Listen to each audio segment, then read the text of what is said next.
ನಮಸ್ಕಾರ ಸ್ನೇಹಿತರೆ ನೀವು ಯಾವುದೇ ಕಂಟೆಂಟ್ ಬಗ್ಗೆ ವಿಡಿಯೋ ಮಾಡಿ ಆದರೆ ಅದು ಯಾವುದಾದ್ರೂ ಒಂದು ಕ್ಷೇತ್ರದ ಅಂದರೆ ಒಂದೇ ಟಾಪಿಕ್ ಬಗ್ಗೆ ಮಾತ್ರ ಇರಲಿ.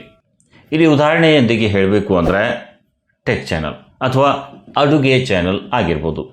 ಇನ್ನು ಹಲವಾರು ಕೆಟಗರಿ ಮತ್ತು ಟಾಪಿಕ್ಗಳಿವೆ, ಹೌದಾ? ಇಲ್ಲಿ ನೀವು ಟೆಕ್ ಚಾನಲ್ ಸ್ಟಾರ್ಟ್ ಮಾಡಿದ್ದೀರಾ ಅಂದ್ಕೊಳ್ಳಿ. ಅದರಲ್ಲಿ ಟೆಕ್ನಾಲಜಿ ಬಿಟ್ಟು ಬೇರೆ ವಿಷಯದ ವಿಡಿಯೋ ಹಾಕಬೇಡಿ. ಹೀಗೆ ಬೇರೆ ಟಾಪಿಕ್ ಕೂಡ ಮಿಕ್ಸ್ ಕಂಟೆಂಟ್ ಮಾಡಬೇಡಿ.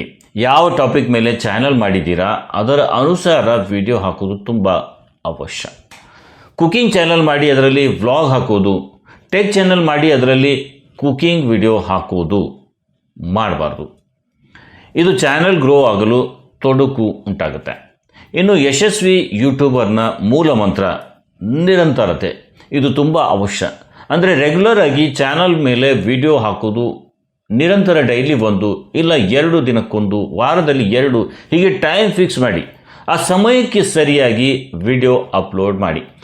ಒಂದು ಟೈಮ್ ಫಿಕ್ಸ್ ಮಾಡಿ. ಆ ಸಮಯಕ್ಕೆ ವಿಡಿಯೋ ಹಾಕೋದ್ರಿಂದ ನಿಮ್ಮ ವಿಡಿಯೋ ಇನ್ಫಾರ್ಮೇಟಿವ್ ಆಗಿದ್ದರೆ ಆಡಿಯನ್ಸ್ ನಿಮ್ಮ ವಿಡಿಯೋಗಾಗಿ ಕಾಯುತ್ತಿರುತ್ತಾರೆ. ಸ್ವಲ್ಪ ದಿನ ನಿಮ್ಮ ವಿಡಿಯೋಗೆ ವ್ಯೂಸ್ ಲೈಕ್ ಬಾರದೇ ಇದ್ರೂ ವಿಡಿಯೋ ನಿರಂತರವಾಗಿ ಅಪ್ಲೋಡ್ ಮಾಡ್ತಾ ಇದೆ. ನಿರಂತರತೆಯಿಂದ ಒಂದು ದಿನ ಯಾವುದಾದ್ರೊಂದು ವಿಡಿಯೋ ವೈರಲ್ ಆಗೇ ಆಗುತ್ತೆ. ಹೆಚ್ಚು ಕಮ್ಮಿ ಏನಿಲ್ಲವೆಂದರೂ 6 ರಿಂದ 8 ತಿಂಗಳು ಈ ನಿರಂತರತೆ ಯಾವುದೇ ಅಪೇಕ್ಷೆ ಇಲ್ಲದೆ ಮಾಡಬೇಕು.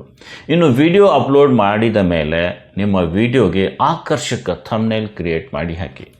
ಥಂಬ್ನೇಲ್ ಕ್ರಿಯೇಟ್ ಮಾಡಲು ಅರ್ಧ ಗಂಟೆಯಾದರೂ ಟೈಮ್ ಕೊಟ್ಟು ಐ ಕ್ಯಾಚಿಂಗ್ ಥಂಬ್ನೇಲ್ ಮಾಡಿ. ಇಲ್ಲಿ ಥಂಬ್ನೇಲ್ ಕೂಡ ಮಹತ್ವ ವಹಿಸುತ್ತೆ.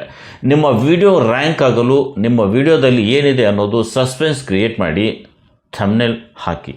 ಹಾಗೆ ಯೂಟ್ಯೂಬ್ ಸ್ಟುಡಿಯೋನ ಆ್ಯಪ್ನಲ್ಲಿ ಸರಿಯಾಗಿ ಟ್ಯಾಗ್ ಹಾಕಿ, ಸರಿಯಾದ ಟೈಟಲ್ ಬರೀರಿ. ಆ ಟೈಟಲನ್ನು ಯೂಟ್ಯೂಬ್ನಲ್ಲಿ ಸರ್ಚ್ ಮಾಡಿದರೆ ನಿಮ್ಮ ವಿಡಿಯೋ ಸಿಗುವಂತಿರಬೇಕು.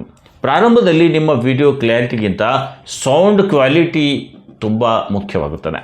ವಿಡಿಯೋ ಎಡಿಟಿಂಗ್ ಮಾಡುವಾಗ ಜಾಸ್ತಿ ಲ್ಯಾಗ್ ಅಂದರೆ ಉದ್ದ ಮಾಡಲು ಹೋಗಬೇಡಿ. ಸ್ಕ್ರಿಪ್ಟ್ ಬರೆದುಕೊಂಡು ವಿಡಿಯೋ ರೆಕಾರ್ಡಿಂಗ್ ಮಾಡಿಕೊಳ್ಳಿ. ಯೂಟ್ಯೂಬ್ ಕಾಪಿರೈಟ್ ರೂಲ್ಸ್ ತಿಳ್ಕೊಳ್ಳಿ. ಹಾಗೆ ಸ್ಟಾಕ್ ಫೋಟೋ ವಿಡಿಯೋ ಸಿಗುವ ವೆಬ್ಸೈಟ್ ಬಗ್ಗೆ ತಿಳಿದಿರಲಿ.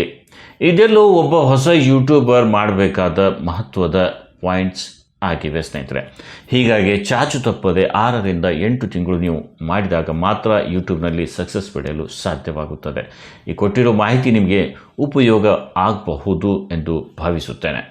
ಒಂದು ಒಳ್ಳೆ ಕಮೆಂಟ್ ಮಾಡಿ, ಜೊತೆಗೆ ವಿಡಿಯೋ ಲೈಕ್ ಮಾಡಿ, ಹಾಗೆ ಚಾನಲ್ ಸಬ್ಸ್ಕ್ರೈಬ್ ಆಗಿ ಸ್ನೇಹಿತರೆ. ಕೊಟ್ಟಿರೋ ಮಾಹಿತಿ ಇಷ್ಟ ಆದರೆ ಲೈಕ್ ಮಾಡೋದು ಮಾತ್ರ ಮರಿಬೇಡಿ. ಸೊ ಇವತ್ತಿನ ಈ ವಿಡಿಯೋದಲ್ಲಿ ಇಷ್ಟೇ. ಮತ್ತೆ ಭೇಟಿ ಆಗೋಣ ಒಂದು ಹೊಸ ವಿಡಿಯೋದೊಂದಿಗೆ. ಅಲ್ಲಿವರೆಗೂ ನಮಸ್ಕಾರ ಸ್ನೇಹಿತರೆ.